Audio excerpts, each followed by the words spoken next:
Hello, everybody. Welcome to a lesson on federal income taxes. I'm glad that you all could join me today. Thank you for taking the time. And this is just a brief overview. So probably a lot of you already know most of the stuff, but it could be a good summary. So let's get started. The first thing that we're going to start with, disclaimer, I'm not an expert, so please don't take this all as the absolute truth. Do your own research, just double verify.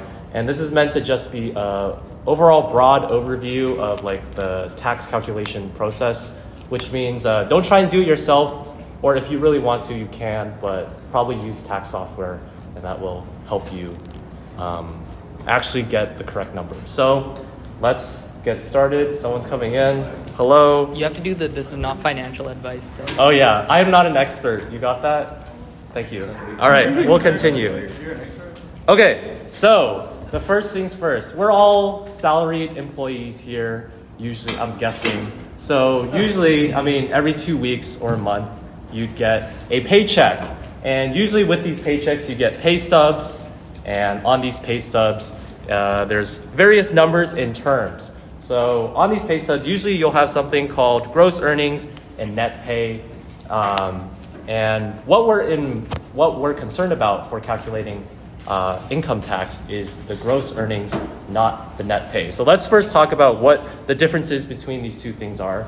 Your gross earnings are the amount of money that the employer pays you before any kind of withholdings. While the net pay, the easy way to think about that is just the money that actually goes inside your bank account, what is deposited every pay cycle. So a question that you might have here, you have total earnings before withholdings, total earnings after withholdings. What are withholdings? So this is a all-encompassing terms. It can be many things. It includes federal income tax withholding. It includes FICA tax withholdings. This means Social Security and Medicare. It can also include other kinds of withholding that you elect with your employer, such as if you contribute to a 401k or if you have an HSA, things like that.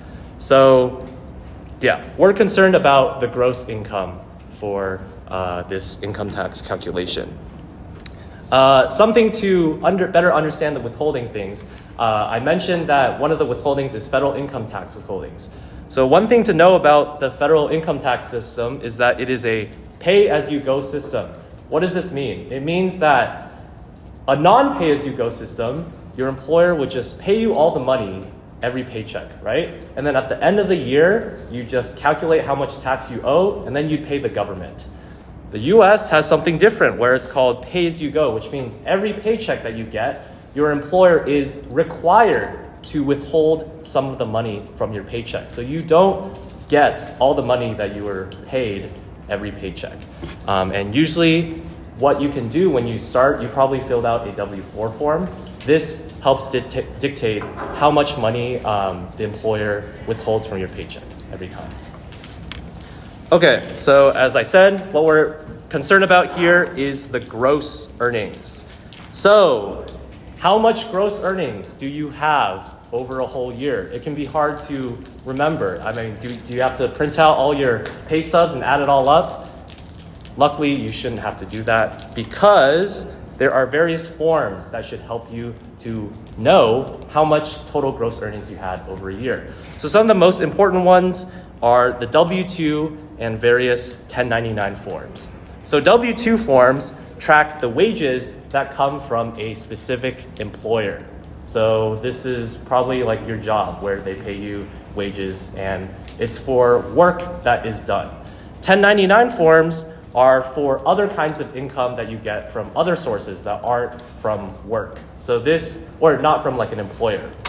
This can come from interest from a high yield savings account, or from dividends, or from selling stocks or things like that, right?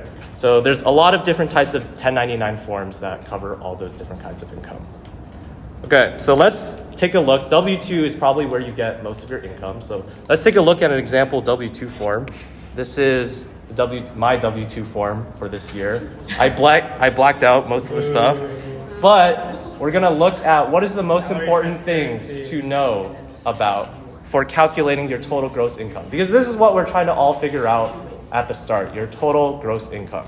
So you can see here, the most important fields that you probably need to know is 1 through 5 all should have probably the same number, but 1 dictates like the total amount of gross pay that your employer actually gives you.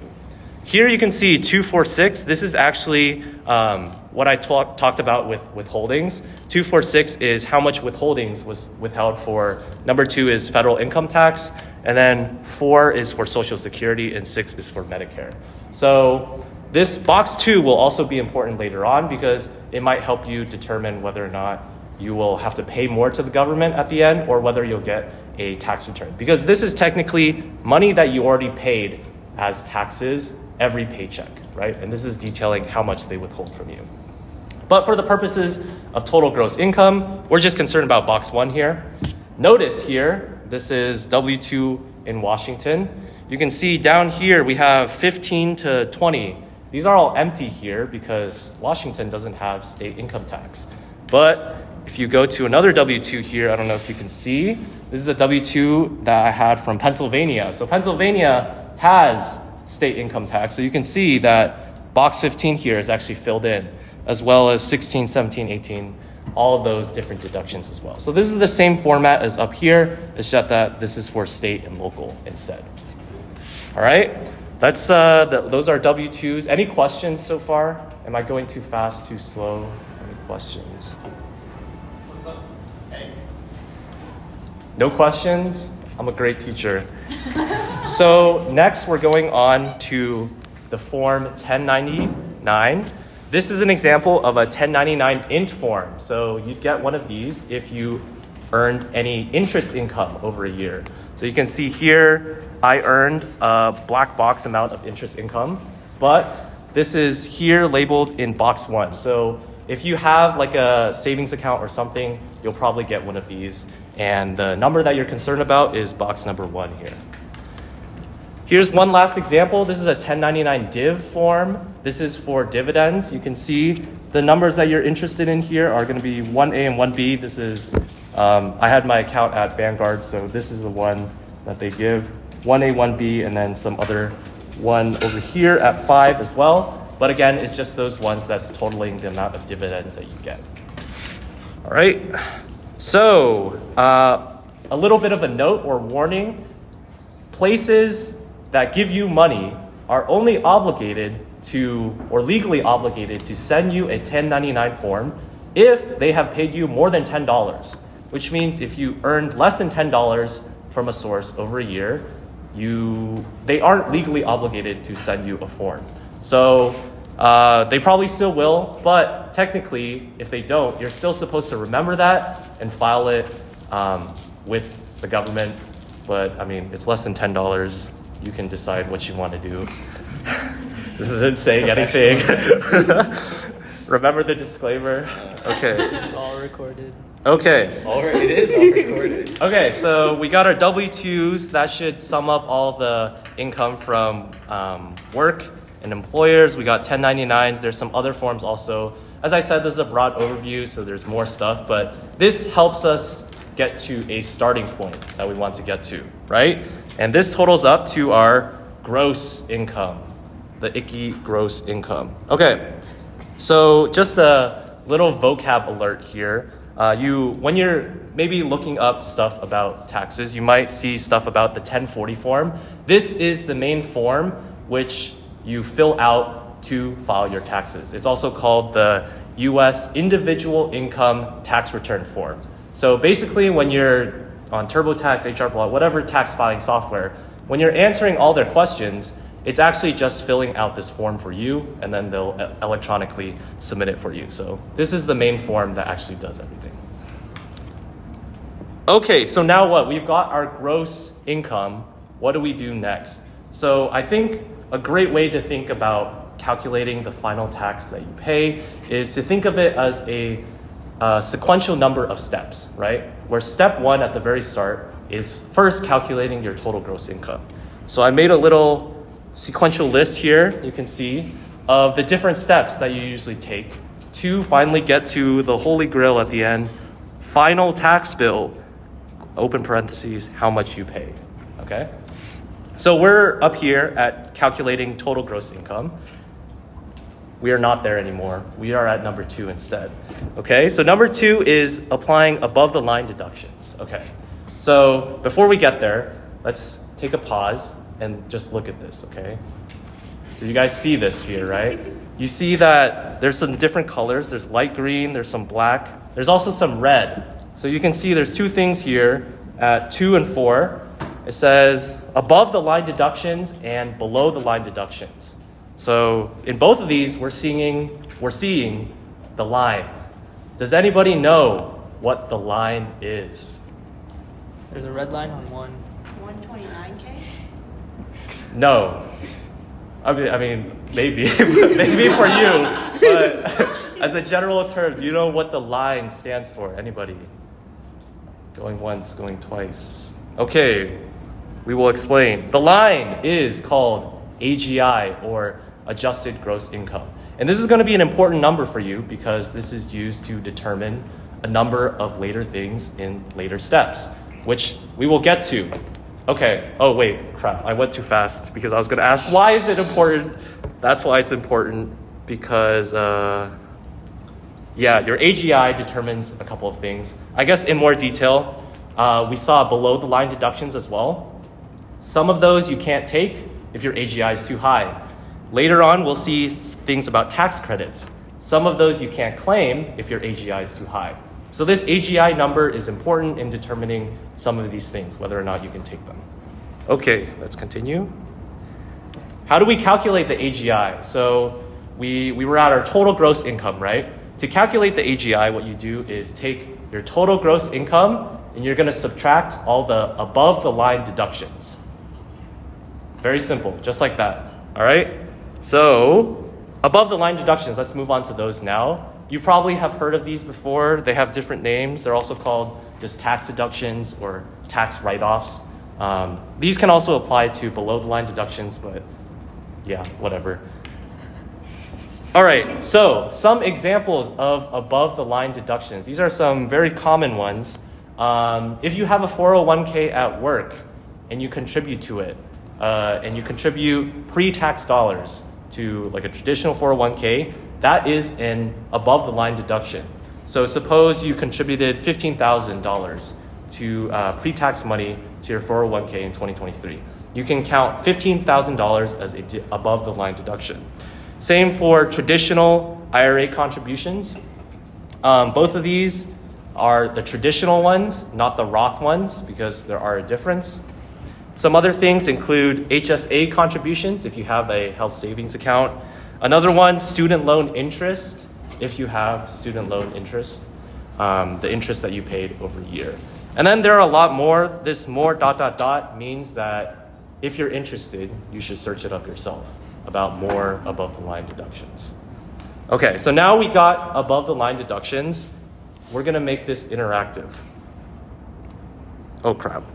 We're not gonna yet. We're gonna first review what AGI is, which is total gross income minus above the line deductions. Now we're gonna make it interactive. Okay, here's an example. Suppose my total gross income is $100,000. That's pretty hefty. Now we have some above the line, we're gonna try and apply some above the line deductions. Let's say over the year, I contributed $15,000 to my traditional 401k, and then I contributed $4,000 to my Roth IRA. Can anybody tell me what my AGI is going to be in this problem? Vishruth. 85,000. Yeah. How did you get that number? I've been doing taxes for quite some time. Quite some time? Yeah. Can you explain to everybody else how you got It's that just wisdom? intuitive for me at this point, though. Can anybody else explain how he got $85,000? Like we got 15,000 here, we got 4,000 here, we got 100,000. What is the order of operations here to get $85,000? MDOS? Okay, would you like to explain in further detail? What number is PEMing and DOSing? 100,000 and $15,000. Okay. So what about this $4,000? Didn't you say like Roths don't count? Roths don't count. Good eye or ear, either one. So yes, that's exactly how we got 85,000. Good job. That's our AGI now. All right. So now we figured out our AGI. We were over here at number 2. Bam. Now we're at number 4. Okay. So now the next step is calculating our taxable income. And what we do to calculate our taxable income is we're going to apply below the line deductions. Okay, below the line deductions. Let's look at these. Below the line deductions means 2 different things. It can either mean the standard deduction or itemized deductions. Let's talk about the standard one first because it's very easy. Standard deduction is set by the IRS every single year, and it automatically reduces the amount of income that is taxed by a certain amount. So we had our AGI, we just subtract the standard deduction from that, and that's our new taxable income. It's that easy. So in 2023, the standard deduction is $13,850. So in our previous example, our AGI was $85,000. If we take the standard deduction, can anybody tell me what the taxable income is? Less. I don't actually know the answer either. I didn't prepare that, so we'll just move on. Anyway, that's the standard deduction, very easy. The other kind of thing that you can do are called itemized deductions. So, itemized deductions. The difference between standard and itemized deductions is for itemized deduction, you can list item by item a certain number of different kinds of deductions that you can take. Very intuitive, I guess. Okay, what are some possible itemized deductions that could be interesting? So one of them is the SALT deduction, aka state and local tax deductions. So this includes state income tax, state sales tax, or local income or local sales tax, property taxes, all those other kinds of taxes that you pay. So this is capped at $10,000, which means you can't go more than that. But I don't know, if you want to itemize that, you can do that. One thing, I guess it's not as relevant here in Washington because we don't have state income tax. But if you were in like California and you had a lot of state income tax, you might want to elect this because if you have something else here, the sum of all the deductions might be more than the standard deductions. And your state income one would probably be at $10,000 pretty easily. One thing to note, if you do the state income tax itemized deduction is if you also get a state refund that same exact year, then that refund is subject to federal income taxes the next year when you receive it. So here's an example. Suppose I deduct $10,000 as an itemized deduction for state income tax because I have to pay $10,000 of state income tax. And then somehow the next year I actually overpaid, so the state gave me a refund of $1,000, right? Because you usually get refunds after you file taxes, if sometimes. That means that $1,000, so suppose we were filing taxes for 2023, you will receive this $1,000 in 2024. This $1,000 is now taxable income by the federal government in 2024. So that is just a little tricky note to think about if you're doing this. Yes? Is that only for itemized or also just in general whenever you get like a positive tax refund? So the question was, is this just for itemized deductions or just in general with positive tax refunds? It is only if you do itemized deductions for state income taxes. So if you did the standard deduction and you got a state refund, that is not going to be taxed by the federal government the next year. So yeah. Some other itemized deductions that might be interest. If you already got a house and you're paying mortgage interest, that interest is deductible. And look at that cap, $750,000. I mean, you can deduct a lot. So maybe you should buy a house. That could be the motivation.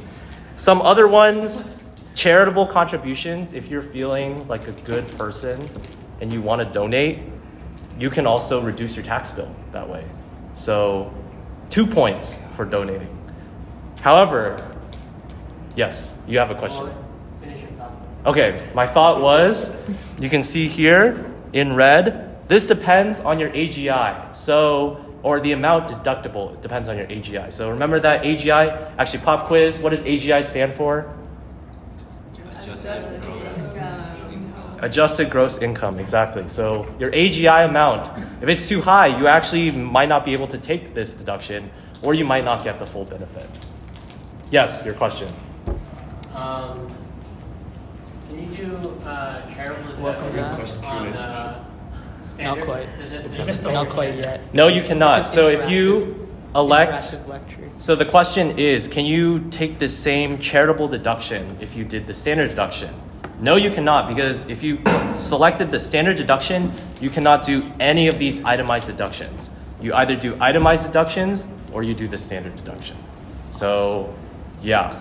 If you're feeling, maybe only donate to charity if you have a house too or something. I don't know. Something like that. Anyway, next one, casualty or theft losses. If you're living in a place where your car is constantly getting broken into or your laptops are getting stolen, you can deduct those using itemized deductions.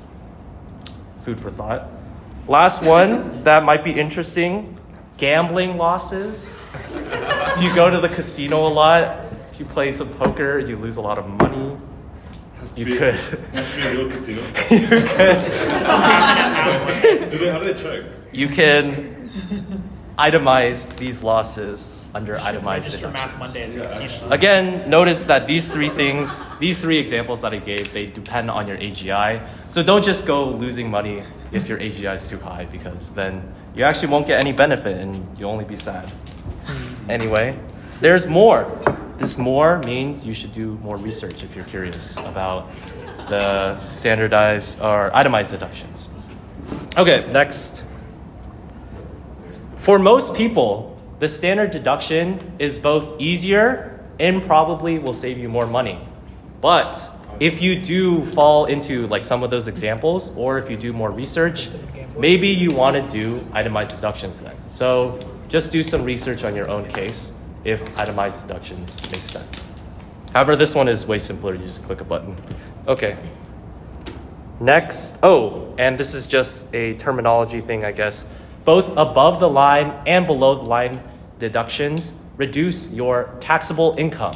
So this, when you think of taxes, you've probably seen those charts that is like, okay, if your dollar amount is here, you're going to be taxed at 22% or blah, blah, blah, blah. All of this right here, above the line and below the line deductions, reduce that number that you use to plug into the chart, which means they're good because the lower the number, the less taxes you actually pay, right? So that's the advantage of these above the line and below the line deductions. We got our green board here, and we were at number 4 in figuring out 5. We are now past that. We're done. And now we're at number 6, where we're going to actually figure out income tax, the amount of income tax that we have to pay, and our final tax, or not our final tax, but our initial tax liability from that. Okay, so this is what I was talking about with those charts. Finally, we figured out taxable income. Now we can look at those charts. So let's look at those charts. There's a chart. You guys see this chart?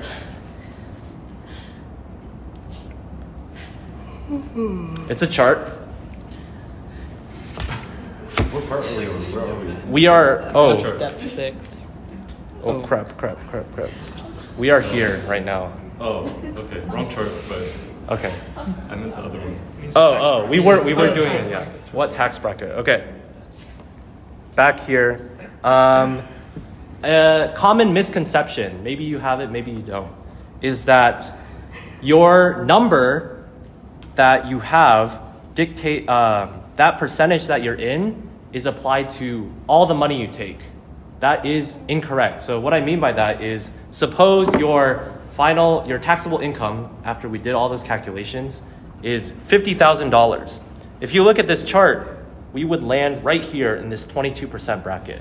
So a common misconception is that means the $50,000 that is taxable, it's all taxed at 22%. This is incorrect. Incorrect. All right.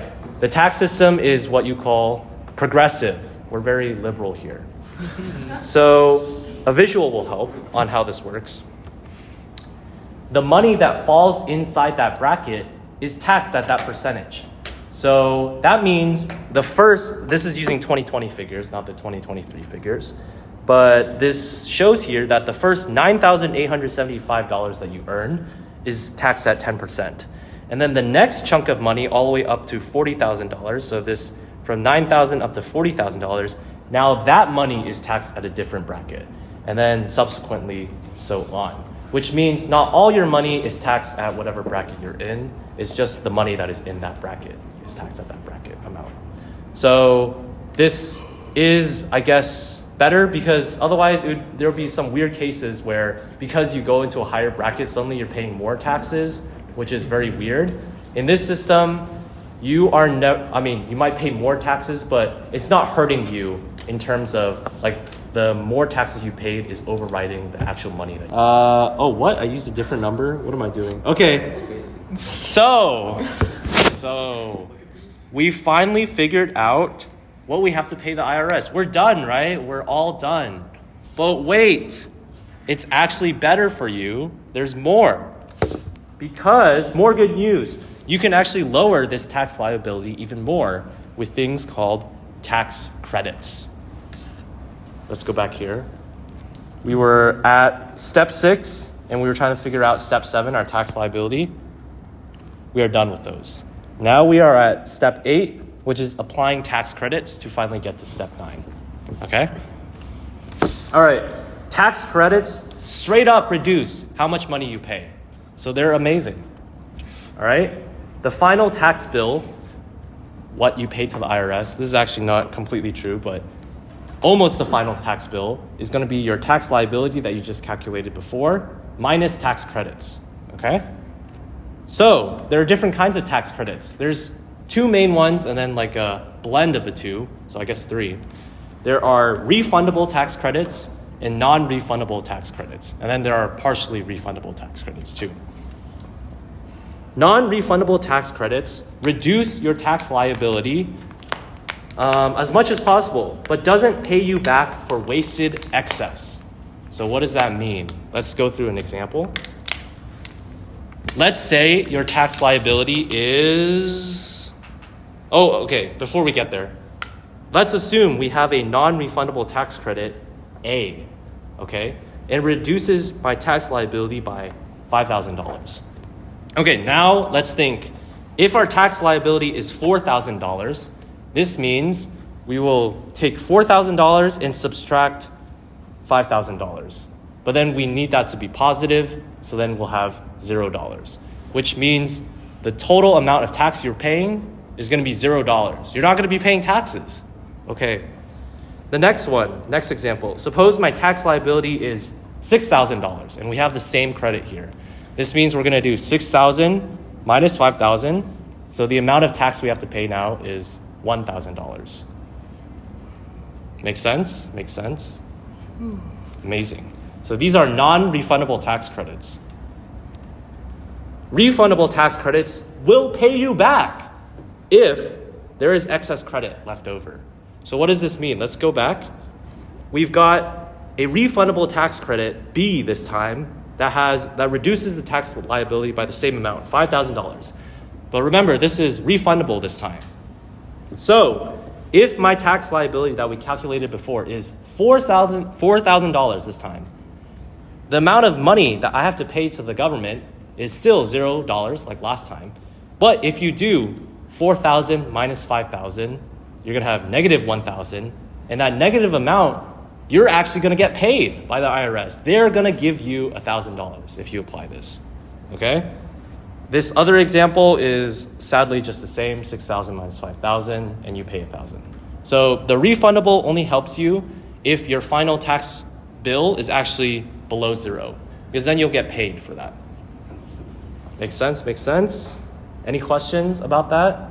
No questions? Are you only allowed to choose one tax credit to apply? No, you can apply multiple tax credits. You can apply you as choose many. the order in which they're applied? Like apply the non-refundable ones first and then the refundable ones? Yes, I think they calculate it out so it benefits you. Okay. Though, don't quote me on that. Not financial advice. Not financial advice. Okay, so these are some examples of some tax credits that are available. If you bought an electric vehicle that was new, you could claim a $7,500 tax credit and then a $4,000 tax credit for used electric vehicles. All right, child tax credit. If you got kids,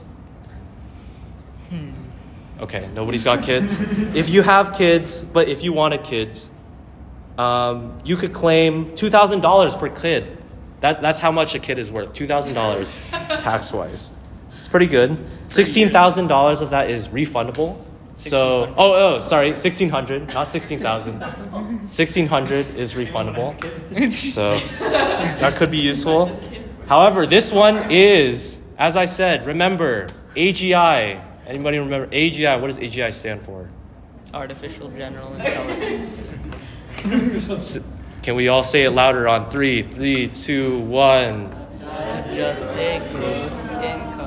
Yes, thank you. Okay, AGI, that determines eligibility for some of these, including the child tax credit.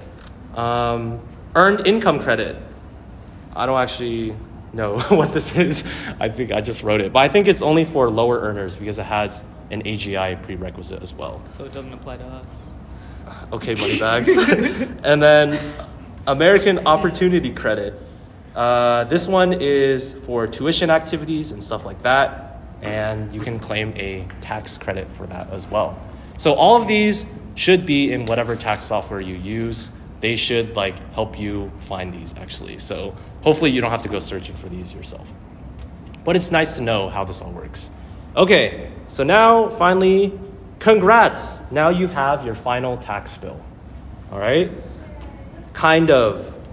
Remember the W-4 and withholdings? This is only a benefit.